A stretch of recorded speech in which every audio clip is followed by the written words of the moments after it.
Halo teman literasi, kali ini kita akan mengulas tentang bagaimana tata cara penulisan jurnal ilmiah. Dalam menulis jurnal, bukan hal yang sulit dan bukan hal yang mudah.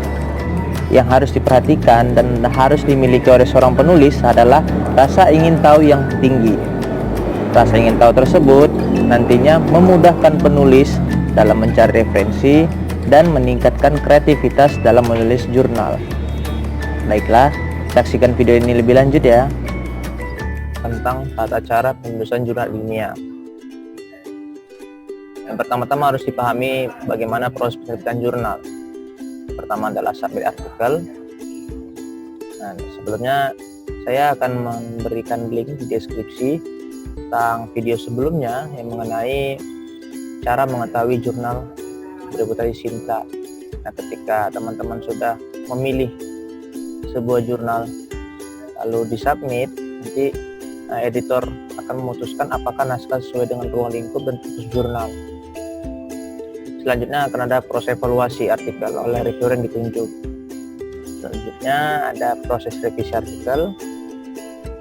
Apakah jurnal teman-teman revisi minor, artinya revisi kecil, atau revisi major, revisi besar, atau tanpa ada revisi dengan status accepted langsung diterima.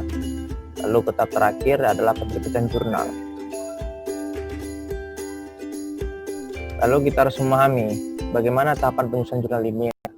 Pertama ada judul, abstrak, pendahuluan, metode penelitian, hasil dan pembahasan, kesimpulan, dan daftar pustaka. Yang pertama kita harus membuat judul. Nah, judul hendaknya ringkas dan informatif, tidak lebih dari 15 kata dalam bahasa Indonesia dan bahasa Inggris. Nah, dengan judul yang ringkas dan informatif tentu akan memahami para pembaca untuk membaca jurnal Anda. Selanjutnya abstrak.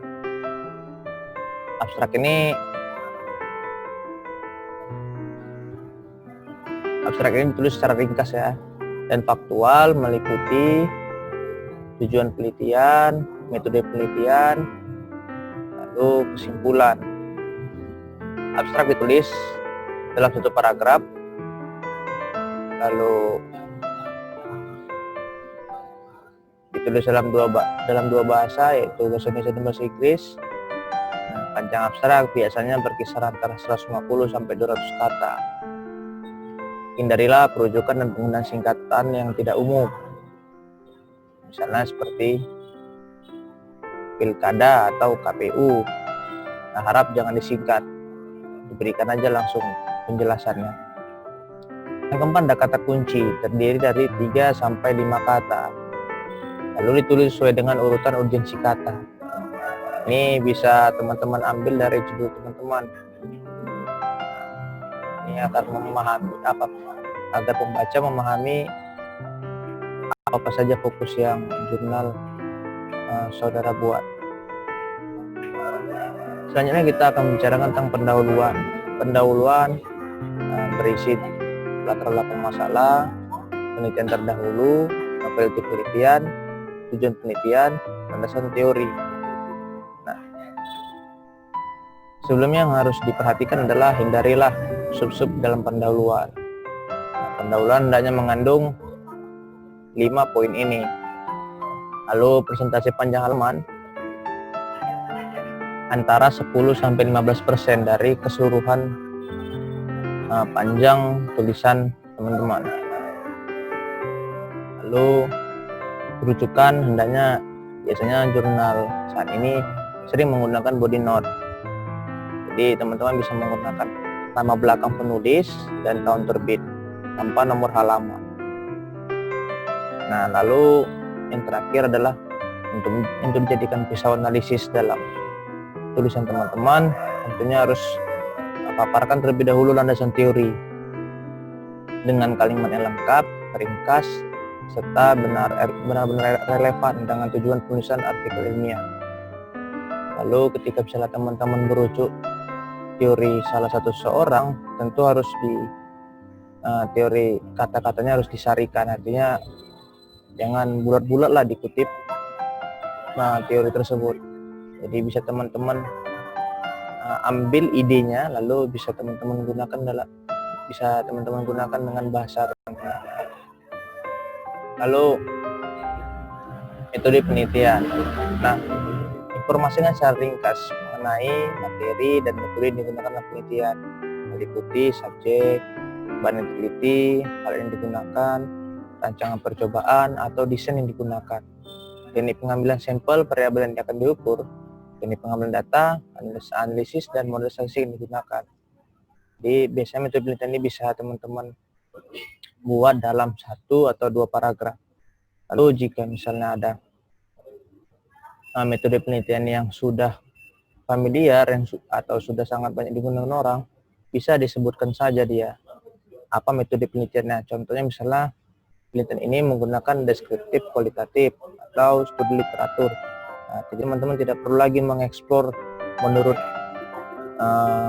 Nawawi, menurut Sugiono, penelitian kualitatif adalah, menurut Muleong, penelitian kualitatif adalah, tidak perlu lagi. Jadi sebutkan saja intinya, jadi ringkas metode penelitian tersebut. Selanjutnya kita memahami hasil dan pembahasan. Yang pertama adalah format hasil penelitian dan pembahasan tidak dipisahkan, mengingat jumlah halaman yang tersedia bagi penulis terbatas. Biasanya dalam menulis berbagai jurnal memiliki kebijakan yang berbeda-beda ya. Ada yang 3.000 sampai 5.000 kata atau sekitar 10 halaman sampai 20 halaman. Jadi dengan adanya keterbatasan bagi penulis mengenai jumlah halaman, tentu harus informatif lah bahasa-bahasanya. Jadi yang kedua, hasil penelitian dapat disajikan dengan dukungan tabel, grafik atau gambar sesuai kebutuhan untuk memperjelas penyajian hasil secara verbal. Lalu yang ketiga, keterangan gambar grafik diletakkan di bawah gambar, sedangkan judul tabel diletakkan di atasnya. Nah, judul diawali dengan huruf kapital. Lalu keempat, materi pembahasan terutama mengupas apakah hasil yang didapatkan sesuai dengan hipotesa atau tidak, dan kemukakan argumentasinya. Jadi teman-teman harus jangan lari dari tujuan penelitian teman-teman. Jadi tujuan penelitian harus linear dengan hasil dan pembahasan. Yang kelima yang harus diperhatikan adalah citasi hasil penelitian atau pendapat orang lain hendaknya disarikan dan dituliskan dalam kalimat sendiri. Ini seperti yang berlaku saya bilang tadi di dalam teori, bahwasanya dalam mengutip hasil penelitian seseorang, kita tidak boleh mengutipnya secara langsung ataupun secara bulat-bulat ya, karena semua jurnal itu nanti sudah memakai Turnitin. Jadi dicek plagiarismenya. Biasanya dalam jurnal itu sekitar 20% plagiarisme. Maka ketika misalnya teman-teman sangat banyak mengutip teori, sangat banyak mengutip hasil penelitian seseorang tanpa disarikan atau digunakan teman-teman dengan kalimat sendiri, tentu tulisan jurnal teman-teman akan sangat banyak plagiatnya.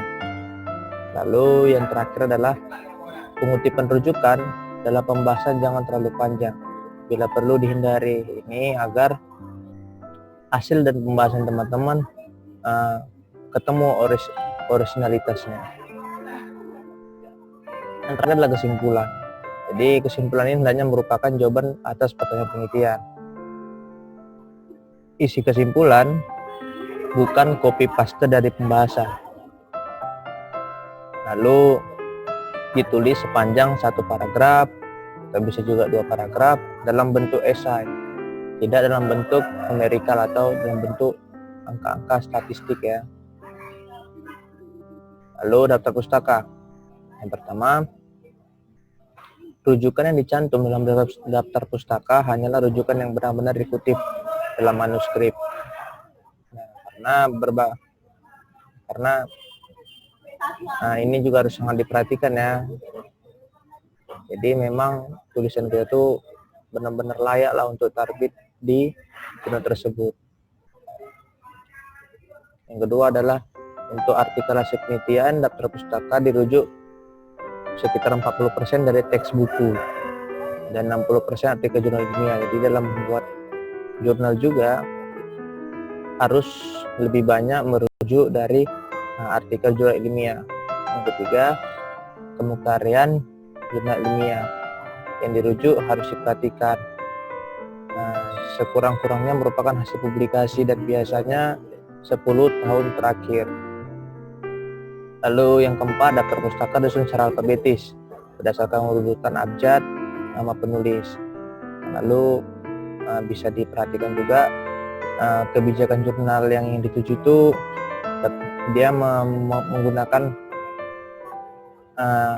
rujukan yang seperti apa, apakah apa style. Tentu style dalam membuat daftar pustaka juga berbeda-beda, jadi harus disesuaikan dengan jurnal yang dituju. Tapi secara keseluruhan biasanya menggunakan apa style ya dalam membuat daftar pustaka. Baiklah.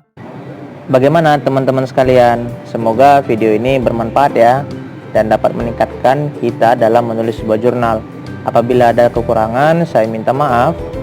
Dan jangan lupa subscribe, like, dan komen channel ini. Terima kasih.